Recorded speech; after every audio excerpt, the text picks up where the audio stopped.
SP विधायक जमीरुल्लाह खान ने दिया है विवादित बयान। कुलदीप वार्ष्णेय का सर कलम करने पर 10 लाख का इनाम। एक और बयान, बदायूं से बीजेपी के निष्कासित नेता है कुलदीप वार्ष्णेय।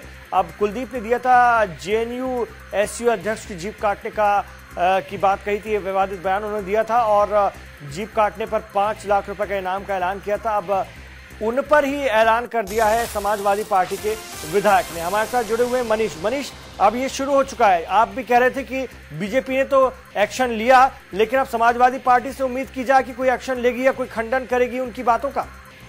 देखिए, जहां तक विधायक का सवाल है, विधायक ने जो बयान दिया है, उनका कहना है कि अगर कोई माहौल खराब करने की कोशिश करता है, और जिस तरीके से लगातार पीएल पुनिया ने भी कहा कि बीजेपी दंगा कराने की कोशिश कर रही है, उसके बाद एक कड़ी बदायूं से जुड़ी, तो उसको ध्यान में रखते हुए विधायक का कहना है कि अगर कोई माहौल खराब करने की कोशिश करेगा, प्रदेश में अमन चैन की बहाली की जो प्रक्रिया लगातार मुजफ्फरनगर दंगों के बाद चल रही है, उसे रास्ते से हटाने की कोशिश करेगा, विकसित करने की कोशिश करेगा, तो हमें ये कदम उठाना पड़ेगा। और ऐसे व्यक्ति का सर कलम करने पर 10 लाख रुपए इनाम देने की घोषणा की है।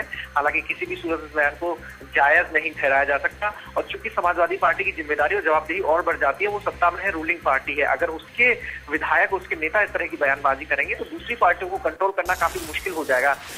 जिस मूड से समाजवादी पार्टी बीजेपी पर हमलावर थी कि लगातार वो इस तरह के मुद्दे उठाती रहती है जिससे प्रदेश में अमन चैन पटरी से उतरे, तो उसको लेकर बचाव करना समाजवादी पार्टी के लिए काफी मुश्किल भरा होगा कि उसके अपने विधायक इस तरह के बयान दे रहे हैं। बिल्कुल, और जिस तरह से बीजेपी ने अपने नेता पर, अपने यूथ विंग के अध्यक्ष पर कार्रवाई की है बदायूं में, जिला अध्यक्ष पर, तो क्या समाजवादी पार्टी से भी तो यहाँ उम्मीद बढ़ जाती है कि इस तरह के बड़बोलों को लेकर के कोई एक्शन लिया जाए। अभी पिछले दिनों भी इस तरह का मामला उत्तराखंड से भी आया था, जहां राहुल गांधी को लेकर के बीजेपी के एक नेता, स्थानीय नेता ने बड़ा बयान दे दिया था, और हरीश रावत जो कि वहां के मुख्यमंत्री, उन्होंने तक इस पर चिंता जताई थी कि कोई बीजेपी ने कोई कदम नहीं उठाया। लेकिन इस बार जो बीजेपी ने कार्रवाई की है, उससे समाजवादी पार्टी के इन विधायक पर भी कार्रवाई का दबाव तो बनेगा एसपी पर।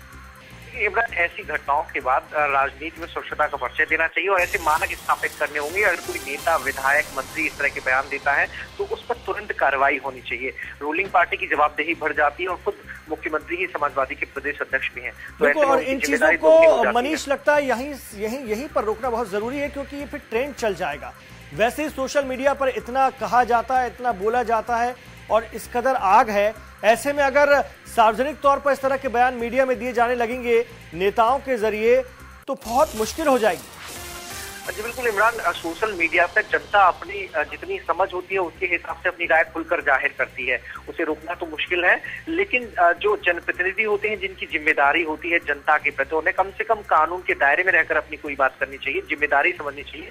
अगर वो अपनी जिम्मेदारी नहीं समझेंगे तो न केवल आम लोगों में खराब मैसेज जाएगा, बल्कि राजनीतिक रूप से वो ठीक नहीं होगा। और चुनावों के ध्यान में रखते हुए जहाँ हर मुद्दा एक चिंगारी का रूप ले सकता है, तो ऐसे में जिम्मेदारी और बड़ी हो जाती है। लेकिन अगर उसे गैर जिम्मेदार तरीके से इस तरह से विधायक पेश करेंगे तो ये बात यहाँ बिगड़ने वाली है।